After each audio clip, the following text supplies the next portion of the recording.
Baca berulang-ulang di Lukas 15 ini ada 3 perumpamaan yang tiga-tiganya itu menggambarkan kasih Tuhan. Jadi kalau setiap ayah, setiap papa punya model seperti ini, punya sikap hati seperti gambaran yang dikasih Yesus dalam Lukas 15, saya percaya begini, kita akan menjadi rumah tangga yang berbeda, rumah tangga yang bahagia. Amin. Amin. Amin. Yang pengen rumah tangganya bahagia bilang amin. Amin. Yang pengen anak-anaknya bahagia bilang amin. Amin. Oke, mantap.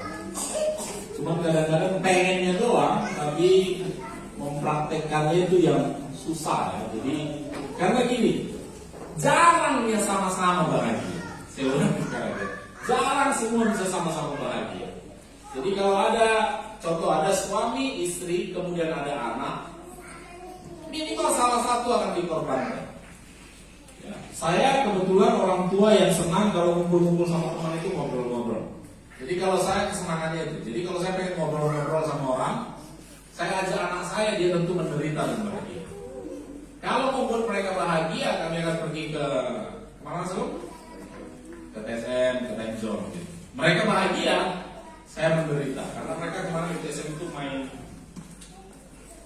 apa itu, binatang-binatang yang bisa jalan itu. Kebayang tak kalau saya gitu.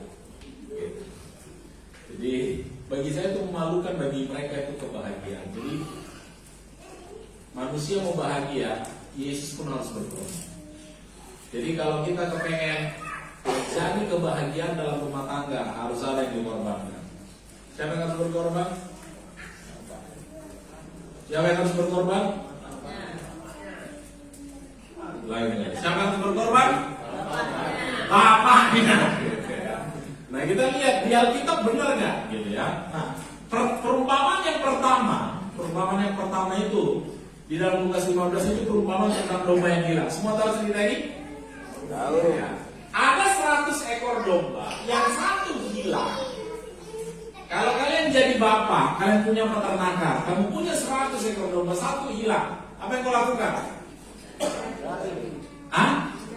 Cari. Terus dicari. Masih ada 99 nih. Di ayat ini bilang begini ya, perhatikan.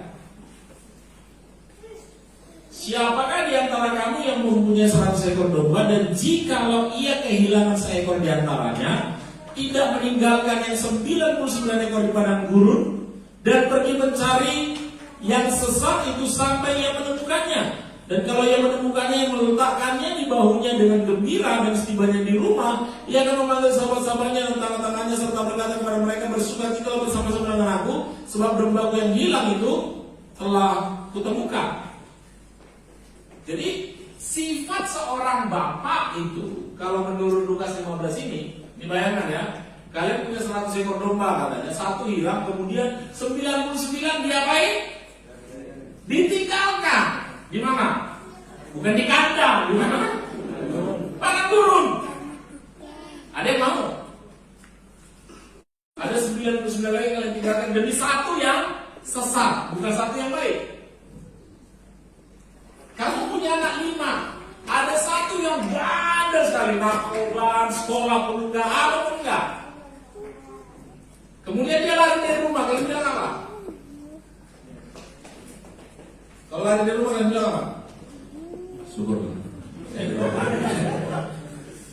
Tapi sifat ayah, sifat seorang bapak dikatakan di Alkitab, walaupun yang 99 ini yang baik loh, yang 99 yang baik.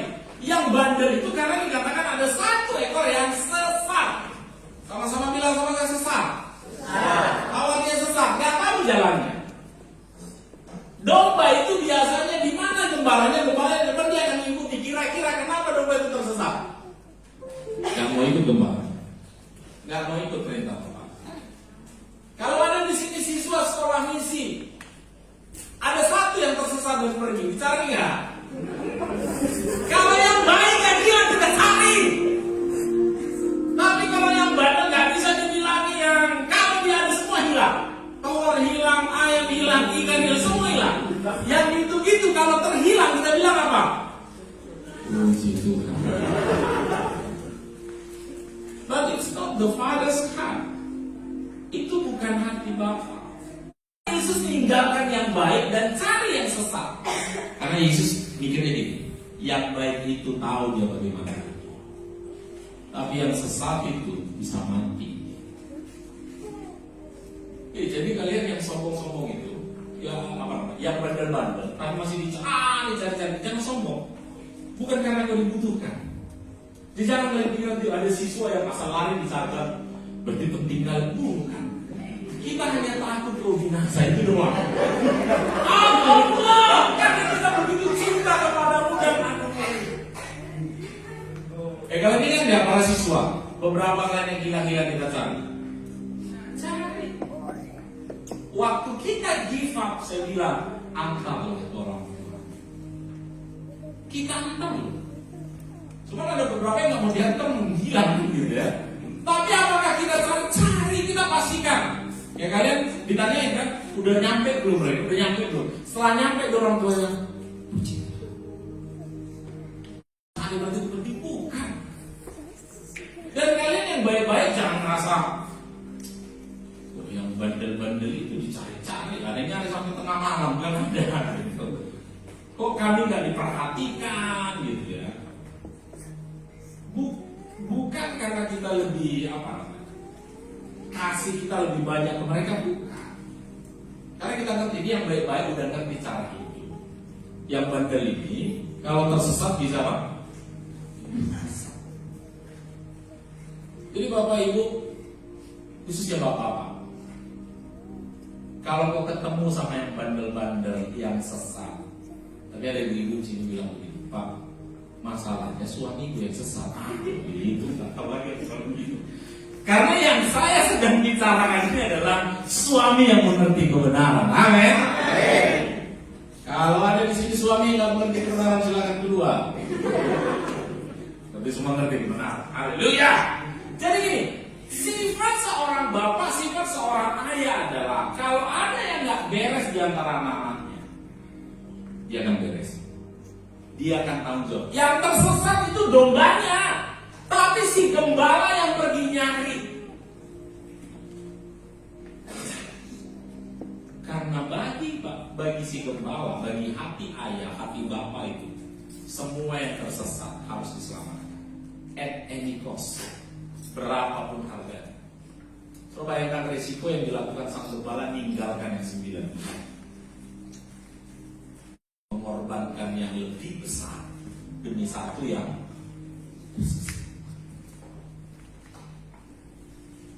saya hanya mau bilang sama kalian gini, gak usah lagi lah lari-lari tersesat. Karena kemana pun kau lari, dikejar Tuhan. Karena begitu cintanya kepada saudara. Nah, kalau itu yang menjadi sifat setiap ayah, gereja akan jadi tempat yang dirindukan semua orang berdosa. Satu kali di gereja seperti ini beribadah, pas lagi khotbah kayak begitu, tiba-tiba ada yang lupa matikan dering handphone, bunyinya keras sekali gitu ya. Bagai saking kerasnya semua terganggu, pendeta jadi diam, teman sebelah jadi diam. Temannya bilang, handphone itu bikin terganggu konsentrasi. Yang belakang marahin dia, samping kiri marahin dia, samping kanan marahin dia, yang depan marahin dia. Pendeta pun bilang, hei iblis, handphonemu itu, kau mengganggu kemuliaan Tuhan.